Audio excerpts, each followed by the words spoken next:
This video was brought to you by Xfinity. CelebrateBlackTV.com. Xfinity, the future of awesome. So you're a private detective? Unlicensed. I do favors for people. In return, they give me gifts. So, what can I do for you? Someone's kidnapped my wife.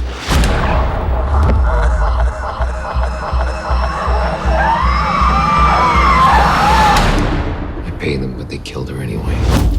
I want you to find the men who did this and bring them to me. Welcome to Tombstones, a great thriller, action-packed movie, working with one of my favorite actors, Liam Neeson. I mean, how was that experience to just, play across from him, or go line for line with him? How was that challenge for you? It was pretty awesome, and I have to say, I grew up a huge fan of Liam's, and for a lot of my friends back home, when I told them I was in a Liam Neeson movie, I mean, it's a very, very cool moment, and to work with him in this kind of genre as well, which he is king, was very special. Yeah.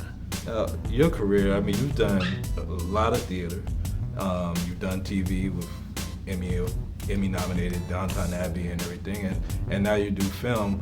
What different acting muscles do you use in those formats, or is it all the same, coming from the same place? No, it's very different muscles, I guess, and that's sort of been the thrilling thing about the last couple of years, really, is getting to flex in different muscles and explore a range that I hadn't really had the opportunity to do before, and this Walk Among the Tombstones was kind of the first piece of that jigsaw, really, and Scott Frank came and saw me. I was in a play on Broadway, and he was looking for someone unexpected, I think, to play Kenny, and somebody who the audience would ask interesting questions of. This is a drug trafficker, but not out and out bad guy, and a very bad thing happens to him, and how that affects our moral universe, and the way that we think about these characters was kind of interesting. But every role that we've encountered in the last couple of years has required something a little bit different. A bit of comedy here, some action, guns and all sorts. Yeah. Well, so you're a private detective, is that right? Unlicensed. What's that mean?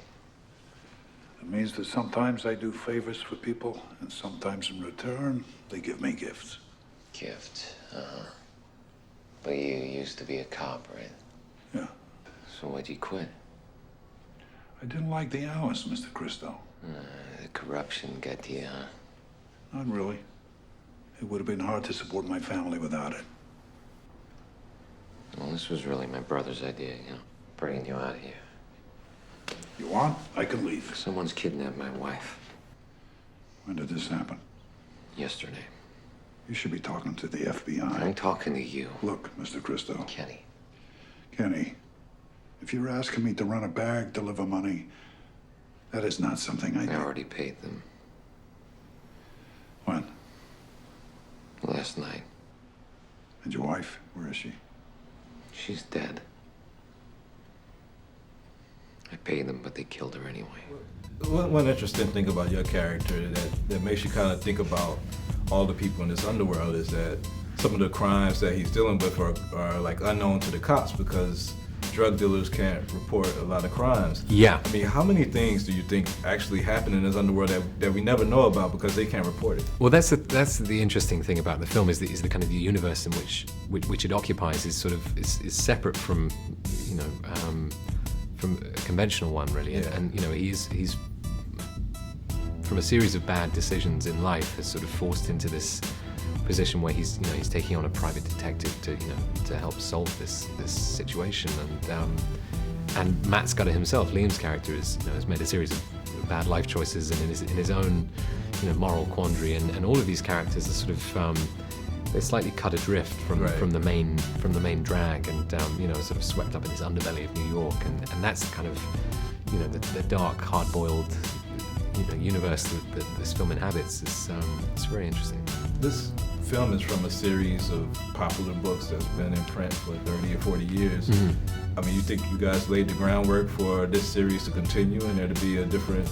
Could be. Well, I don't want to give anything away, but I wouldn't be a part of any sequel. But I mean, it's that Lawrence Block created a whole universe for Matt Scudder, and it'd be interesting to see if they do. Now, last question. We've watched you on stage and watched you on TV and now on film. what do you watch when you're, when you're not working, and what's? I watch all sorts of things. A lot of documentaries, a lot of comedy, but I love movies. I just like watching movies. Well, we love watching your movies. So thanks for the time. Thanks. Nice to meet you.